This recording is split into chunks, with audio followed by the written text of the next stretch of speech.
బా రోజు మందు తాగటం వల్ల బాగా వేడి చేసినట్టుంది. మా మిత్రుడు సుబ్బనాగులు వస్తాడని ఎదురు చూస్తున్నానయ్యా, ఇంకా రాలేదు వాడు. సుబ్బనాగులు, ఏంది లేట్ చేసావు? దోమలో ఒక మనిషి పడ్డాడు, ఆయనతో కథ డిస్కషన్ చేస్తా టైం పట్టింది. ఏంది మనం రోజు తాగుతున్నామా? ఏం తాగిన ఏం ప్రయోజనం, ధైర్యం రావట్లేదు ఇంటికి పోవటానికి.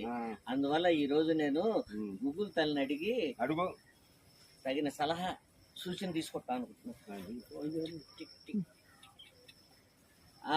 హలో గూగుల్ తల్లి, నేను రోజు మందు తాగటం వల్ల వేడి చేస్తుందనే ఫీలింగ్ నాకు కలుగుతుంది. ఆ ఫీలింగ్ని పోగొట్టాలంటే నీ సలహా ఏంటో చెప్పమ్మా, నీకు జీవితాంతం రుణపడి ఉంటాను.